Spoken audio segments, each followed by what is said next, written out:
It was right on brand, a mostly peaceful weekend of No Kings protests across the country and, at least relatively speaking, in the recently riotous LA, as described by Mayor Karen Bass. There were protests in 15 different locations in our city. I flew over each one of them and they were overwhelmingly peaceful. It's not shocking that at the end of a protest that you're going to have some confrontation, but I don't think that characterized the day at all. Notice that's now a flex instead of just a baseline expectation. But the city of Los Angeles and expectations became mortal enemies years ago. Of course, Portland did Portland things, attacking federal agents at the local ICE facility, a handful of arrests for that. And one progressive protester accidentally shot another dead in Salt Lake City in an apparent botched effort in his role as protest peacekeeper. The Salt Lake City Police Department says it's investigating the role of a peacekeeper in a high-visibility vest with a handgun who fired a weapon at Saturday's No Kings protest, striking and killing an innocent bystander. So who are peacekeepers?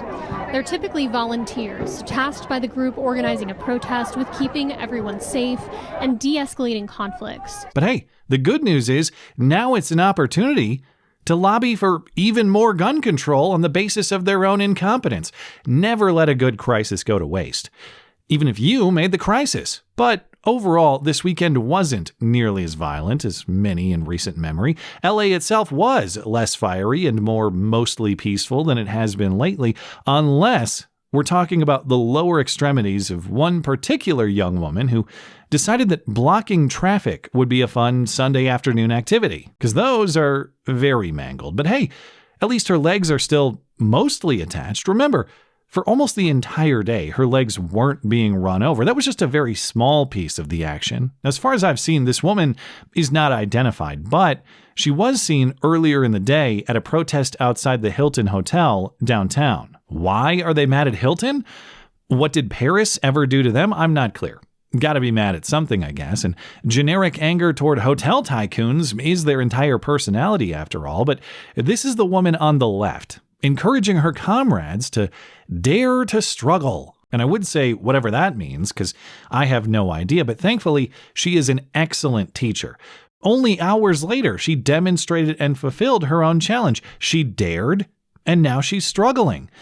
Ever to walk again. This same group of protesters later blocked an intersection outside of a nearby park, and these streets were not closed for this demonstration.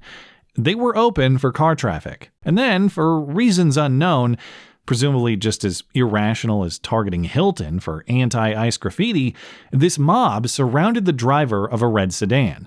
Dare to struggle woman dares to put herself in front of the car, but she struggles to stop its power. With one step, she's out of her shoe.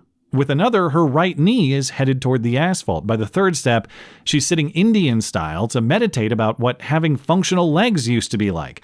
And then she becomes a speed bump and looks exactly like Steve-O did after he took that skateboard guillotine to the shins. And there is a second higher video angle where you can see a little more of the mob's initial surrounding of the car before the dare and the struggle commence.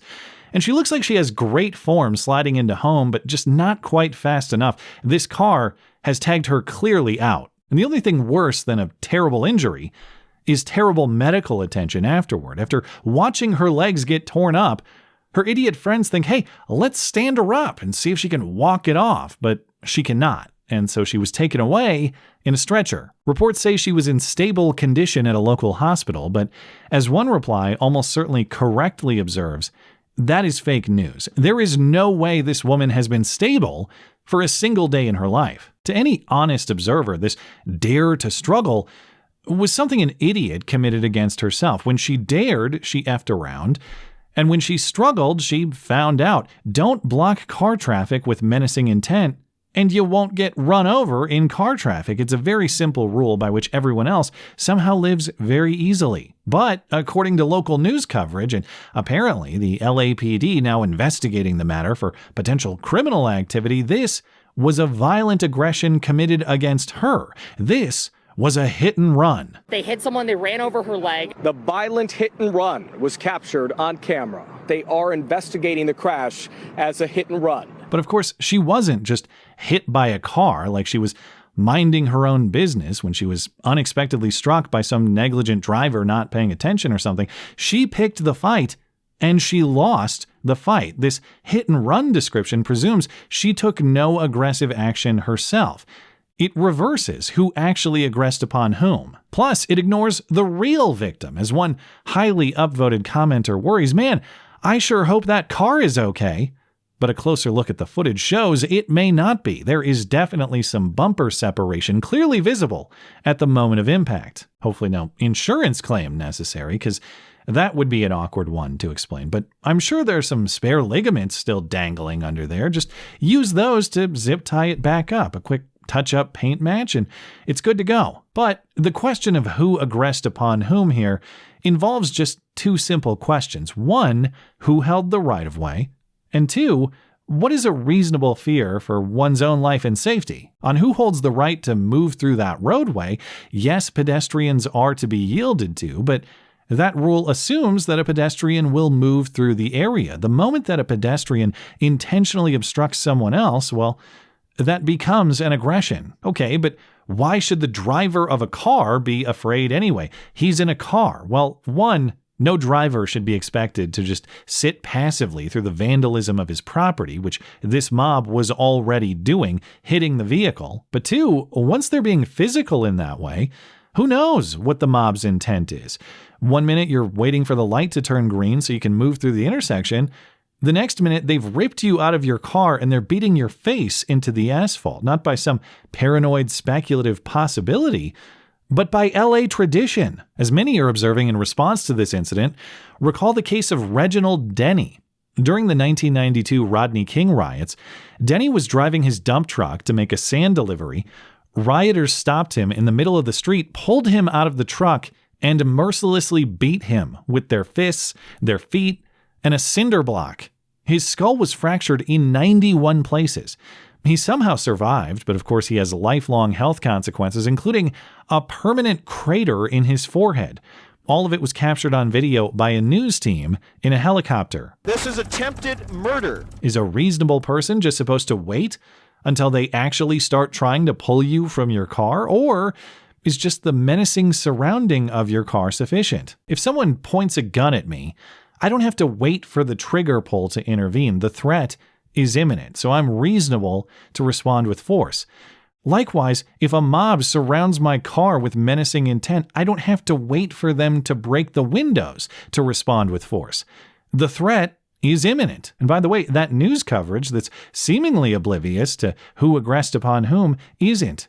The reporting acknowledges these protesters were blocking the street. They weren't marching in some public space to which they had the right. They were blocking space to which others had the right. After they were blocking traffic near Pershing Square, protesters said they were blocking the intersection when the woman was hit. What does blocking mean? It means obstructing a space to which others have the right. If others have a right to a space, they are justified in moving into and through it. And if you menace them when they are moving into and through a space to which they have the right, that's an aggression against them, not an aggression against you. And if you put someone in a position where they must choose between their own safety or yours, they will rightly choose their own every single time. If it's your knee or their face, well, I hope you have fond ACL memories, because those days are over and it's your fault for forcing that choice on somebody. And there is no plausible argument that choice wasn't forced. Hypothetically, or in this very real scenario,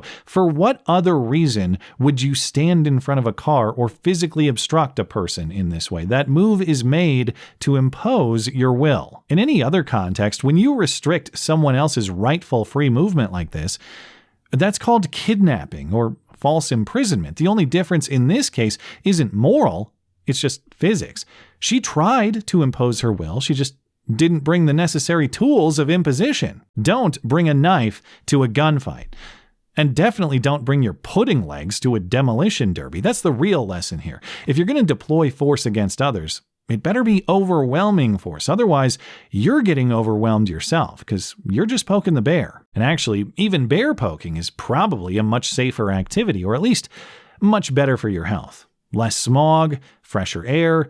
You'll have to cover a lot of ground to find that bear, so maybe you'll develop some decent leg strength that actually could plausibly challenge a commuter car launch. Probably not, but something closer, at least. The point is, grass stains on your knees are a lot better for you than the asphalt ones, so plan your afternoons accordingly. Thanks as always for listening and for supporting this channel. Always appreciate that thoughtful discussion down below, and especially over on X. That is at ML Christiansen. You're always welcome to coming out and chatting my live streams as live on Wednesday and Sunday nights. Looking forward to it. Come on.